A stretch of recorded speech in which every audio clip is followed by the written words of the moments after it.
So the NFL is trying to take all the NBA shine, knowing the NBA finals start tomorrow. A lot of blockbuster trades went down. I expect more trades to happen, but we got to start with the biggest, man. Yesterday, man, LA Rams received defensive end Myles Garrett, reigning defensive player of the year, man. They traded linebacker Jared Verse for a 2027 first round pick, 2028 second round pick, 2029 third round pick. This is a great trade for the Rams. I mean, why not, man? Super Bowl gonna be in LA. Matthew Stafford was literally just a few plays away from who knows what could have happened, man. They probably could have got to the Super Bowl again last year. As far as the Cleveland Browns, Jared Verse isn't no slouch. I mean, he has a lot of potential. He's young. I don't know what's going to happen with Cleveland as far as what they're going to do in their division, who their quarterback's going to be. Honestly, not even paying Cleveland no mind. I'm only checking the Browns for one player only, and that's Shedeur Sanders. But I'm glad Myles Garrett got out of there because he was clearly frustrated. He broke the record last year with the sacks, but, I mean, he wants to win. So, you going to a team with Devontae Adams, top 3 receiver in Puka Nacua, Matthew Stafford just won league MVP. Sean McVay is going to end up being one of the greatest coaches, in the NFL when it's all said and done, I believe. They have a lot of talent over there. They just got Trent McDuffie from the Chiefs. They loaded, man. They're definitely putting their cards on the table and they going for it. It's Super Bowl or bust for the Rams. It's clear as day. Myles Garrett, man, I mean, what an incredible talent, man. That jersey is about to do numbers over there in LA. And I look forward to seeing him, play out there, man, and see what's going to happen. I mean, the Rams just have a lot of talent. But on the flip side, things can look good on paper, but you still got to take the field. You still got to have team chemistry. You still got to play all 4 quarters. And anything can happen from injuries to miscommunication and people just not playing hard enough. So it doesn't negate the fact you still got to take the field. I mean, arguably the greatest team I saw assemble was when, Tom Brady got with Randy Moss and they lost against the Giants in that Super Bowl. That was one of the greatest teams ever. If they had have won that Super Bowl, that would have been the greatest team of all time in any type of sport. And they didn't complete the objective. So I don't know what it is in LA, how they're always able to get the craziest blockbuster deals with superstar players. It's in every sport, with basketball, baseball, now football. They have unlimited salary cap.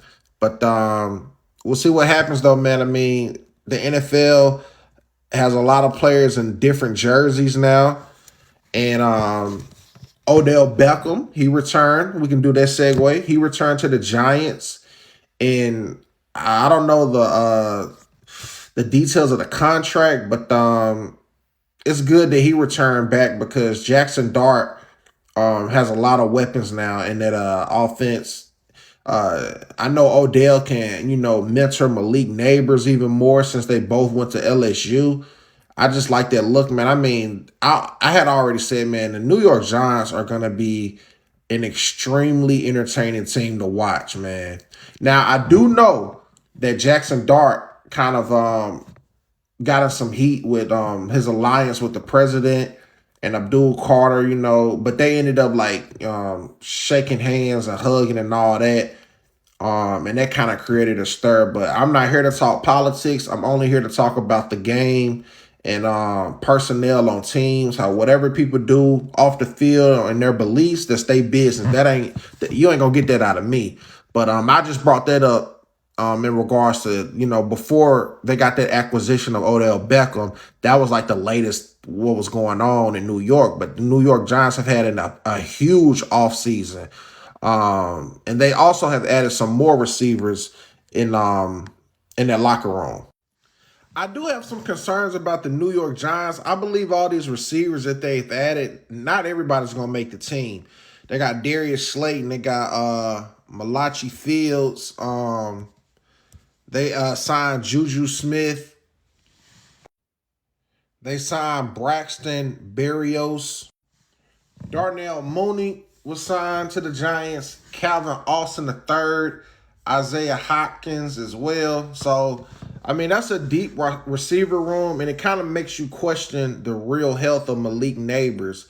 It's possible that he may not be 100% coming into week 1, so they already trying to make sure they had their ducks in a row.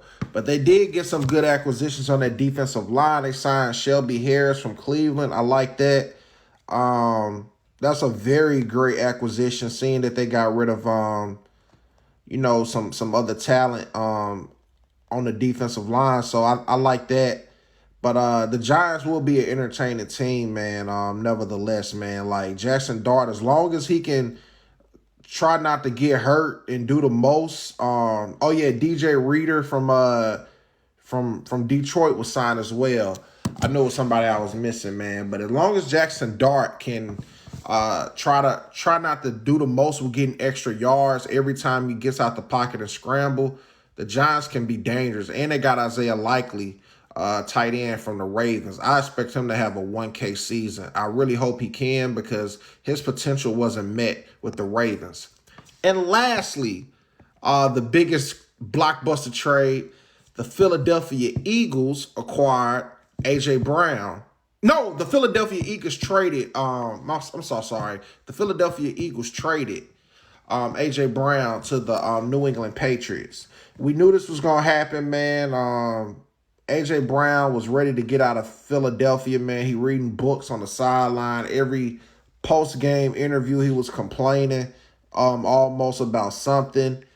Some games he would get 11 targets. Other games he would just only receive basically 2 to 3 targets a game.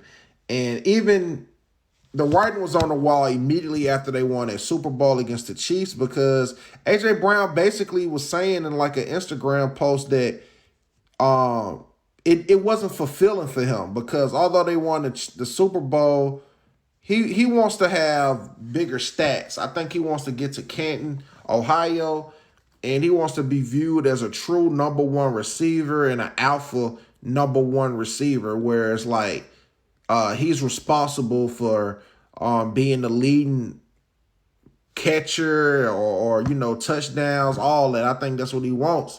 So, he going to New England.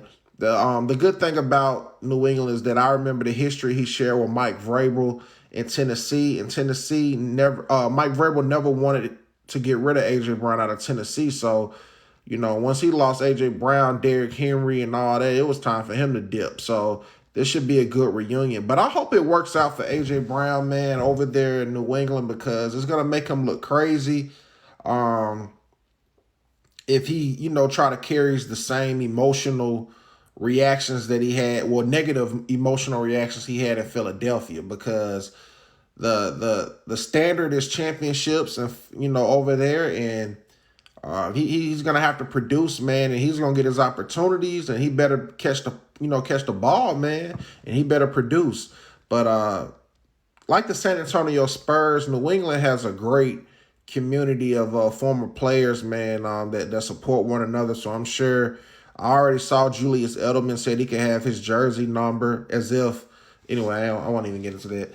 But, it's going to be multiple players, reaching out, and they're going to want to see him produce at a high level. But I'm excited, though, man. And also, A.J. Brown wore these same type colors when he played for Ole Miss. So, and he even posted a picture of him with an AI Nike jersey when he was a child. He always wanted to be a Patriot, and now he's got his wish. So we'll see what happens with that. But man, NFL, man, they making some headlines right now, man. I'm very excited. Cannot wait till the season starts in a couple months and just see how everything transpires, man. Y'all drop a comment and give me your thoughts, man. Who you think won the trades between the Patriots and the Eagles, and also the Rams and the Cleveland Browns, man. Man, as far as the video, I want to say thank you for watching. Be sure to subscribe to the GodLevelGenius YouTube channel. Hit that notification bell. I am James Virgodo, and as always, be God level. The genius is in you. God level genius.